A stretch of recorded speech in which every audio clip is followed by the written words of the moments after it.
Livro de Luiz Sérgio, Deixe-me Viver, escrito por Irene Pacheco Machado. Capítulo 5. Nova incursão de Jonas.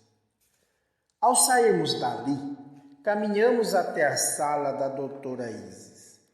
Ela nos recebeu muito sorridente. Luiz Sérgio, já conheceu a colônia? Só alguns departamentos que me deixaram bastante triste.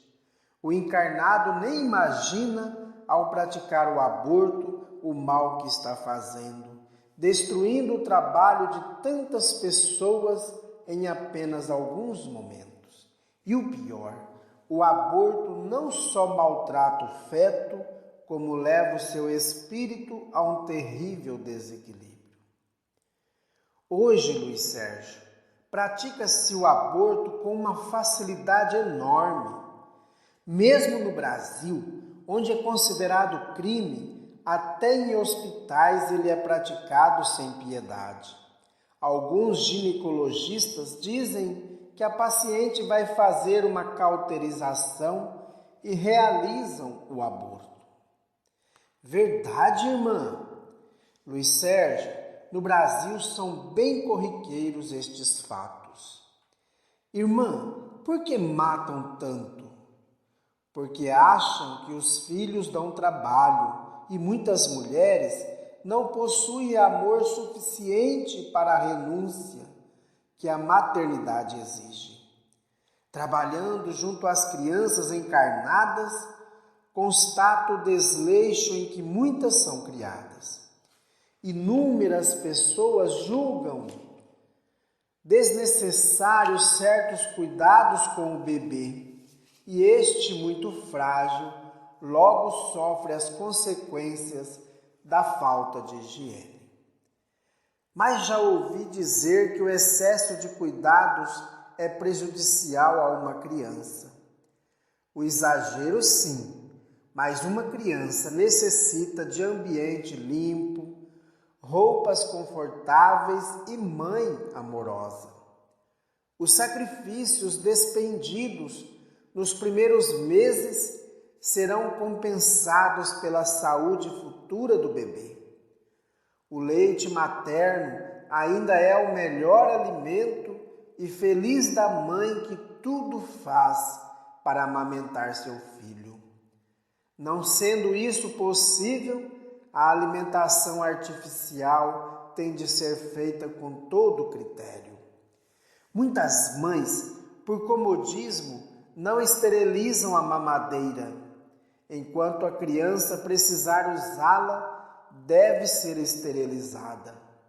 Gostaria que as mães compreendessem o quanto são benéficos para seu filho certos pequenos cuidados. Dizem que é prejudicial muito cuidado com a criança.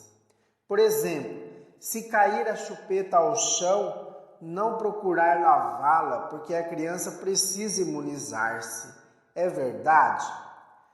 Muitas pessoas sem conhecimento de higiene também não lavam o que cai no chão. A defesa imunológica é adquirida através do fortalecimento da própria criança. Sujeira não é defesa, ao contrário, é a inimiga número 1 da criança.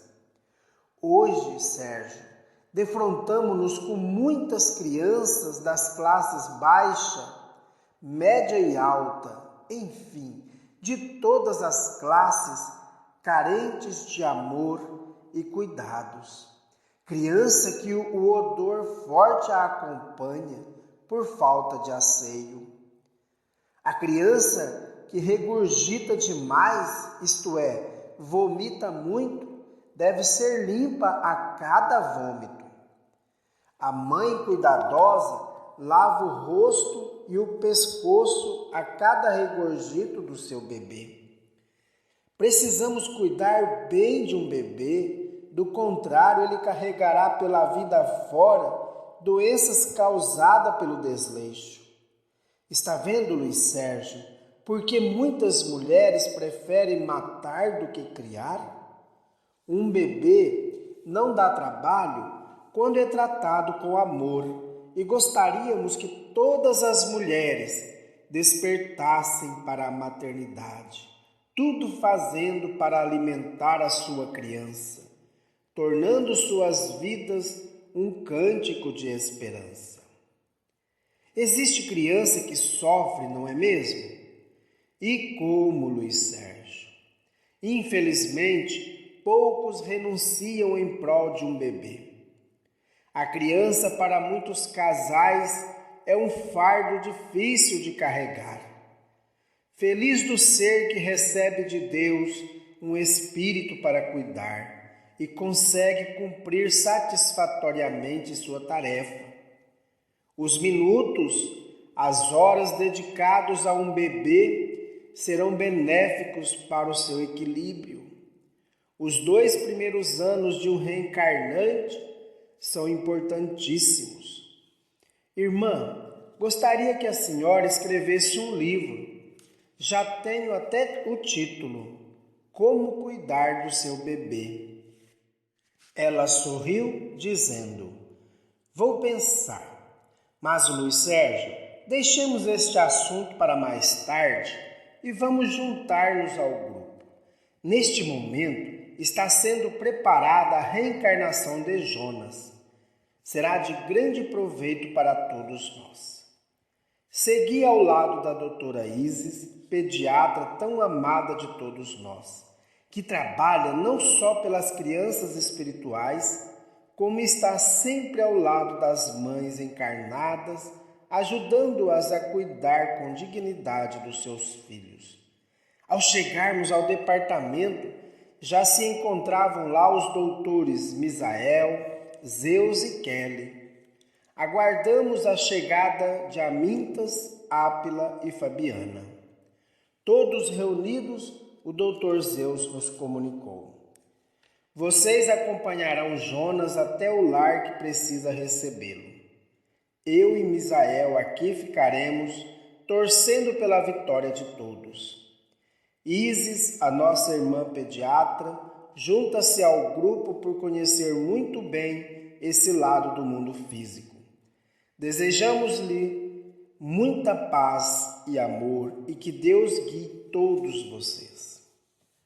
Como já conhecia Isis, procurei ficar ao seu lado. Ápila logo também tornou-se um grande amigo meu. Dali fomos até a casa-lar onde Jonas morava. Fomos recebidos por Cipriano e Januário. Jonas demorou a aparecer na sala e quando fez me pareceu pálido e tristonho. Boa tarde, amigos. Sejam bem-vindos à minha casa. Kelly falou: Jonas, hoje à noite precisamos estar junto aos seus futuros pais para acertar a sua volta. Doutora Kelly, conhece a minha relutância em retornar ao físico, pois já sofri muito e gostaria de aqui ficar para sempre. Bem sabe que é impossível, mas esperamos que agora tudo corra bem. Endereçou-nos um olhar tão tristonho que eu fiquei morrendo de pena. Abraçou Cipriano e Januário com um carinho imenso. E assim, daquela casa nos retiramos, levando Jonas conosco. Chegamos ao plano físico. Chovia muito na cidade onde paramos, bastante encoberta pelo nevoeiro. Parece até o meu coração chorando, não de tristeza, mas de saudade, disse Jonas. Acerquei-me dele e falei: Irmão, eu amo você. Conte comigo. Obrigado, Luiz Sérgio. Não se preocupe comigo. Sou mesmo muito emotivo e sempre que venho morro de saudade da colônia. Logo adentrávamos a casa de Rebeca, um luxuoso apartamento.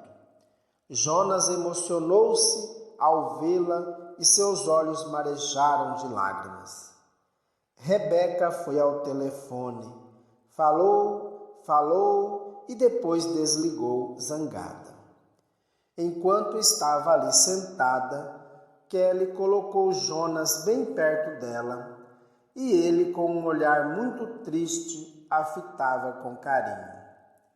Em seguida, deitou no seu colo e ela sentiu algo estranho, pensando: não sei por quê, só fico achando que engravidei.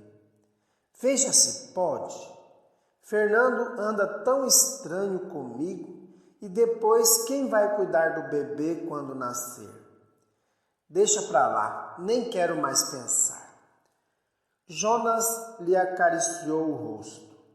Logo após, ela se levantou para esperar Fernando, o namorado. Mal este chegou, formaram uma briga feia de ciúme e nós nos retiramos. Só voltando quando já estavam mais calmos. Fernando foi para perto dela, mas foi repelido. Ele franziu a testa e falou: querida, vou-me embora, não estou bem. Não vai, estou louca para ficar com você, disse mudando o comportamento. E assim Rebeca foi acalmando Fernando. Nós nos retiramos, respeitando a intimidade do casal. O apartamento, muito bem decorado, era o lar de Rebeca. Há muito morava sozinha e naquele momento os encarregados do reencarne esperavam a hora de atuar. Jonas seria o filho de Fernando e Rebeca e aguardava o momento. Passei a notar que Jonas parecia diferente de nós. Agora andava e falava com dificuldade. Perguntei a Isis: por que Jonas está tão estranho? Há um mês ele está em processo de ligação fluídica direta com os pais. Gradativamente vem ele perdendo os pontos de contato com o plano espiritual e os seus centros de força mudando de rotação para que seu organismo perispiritual possa ganhar plasticidade necessária à vida como encarnado. E o espírito sofre com esse processo? Ao ser escolhido para reencarnar, é necessário despojar-se de certos elementos que foram incorporados ao seu perispírito quando ele desencarnou e foi viver no mundo espiritual. É uma nova vida que vai iniciar-se e para isso tem de estar preparado. Coitado do Jonas, quanto trabalho dá uma volta ao corpo carnal. Nisso, entraram no apartamento outros irmãos que compreendi pertencerem ao departamento da reencarnação. Um deles, Filogônio, disse a Jonas: sente-se aqui. Ele nos olhou com mais tristonho olhar de despedida. Sentado, Jonas orou e Filogônio, segurando sua cabeça, falou: pense que você vai tomando a forma pré-infantil.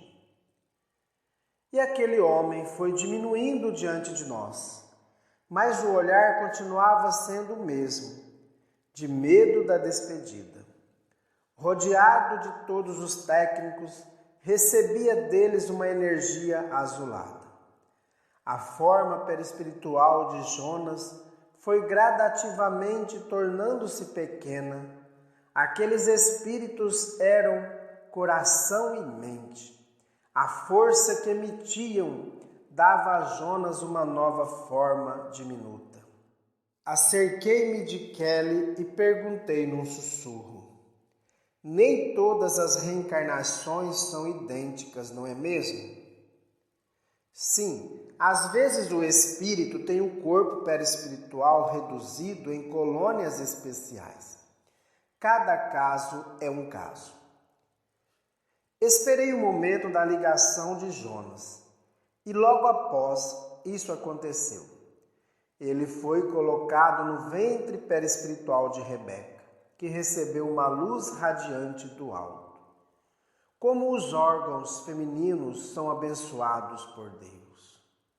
Naquele momento, capacitados médicos espirituais colocaram um ser com o seu corpo reduzido para que esse mesmo ser, junto com a valiosa máquina física da mulher, pouco a pouco fosse confeccionando uma outra veste, que permitiria ao espírito de Jonas viver no plano físico.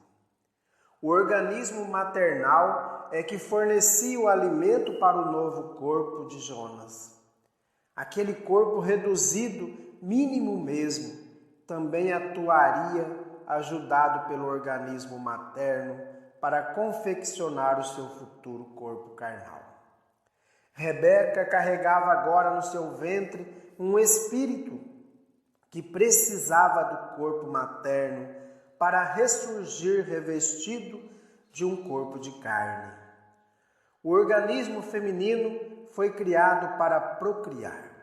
Nele são encontrados os elementos necessários ao retorno da vida espiritual para a vida física. A mulher, como já disse em outro livro, é considerada uma incubadora divina e deve ser respeitada por todos os que defendem a natureza. Sem a mulher mãe, o mundo estaria no fim. Ísis segurou-me o ombro e dali saímos. E Rebeca, como vai receber Jonas? Indaguei. Esperamos que ela se conscientize da sua tarefa de mãe. Os outros também saíram em busca de um local para descansar. Logo estávamos em um centro espírita, sendo recebidos por Laerte, que nos alojou. Eu não conseguia esquecer-me de Jonas nem de Rebeca. Será que Fernando iria aceitar o filho? Assim fiquei muitas horas pensando, até levantar-me e buscar no Evangelho a luz para o meu espírito. Abri na Epístola aos Hebreus, capítulo 13, versículo 18. Orai por nós. Estamos persuadidos de que temos a consciência em paz, pois estamos decididos a proceder condignamente em todas as coisas.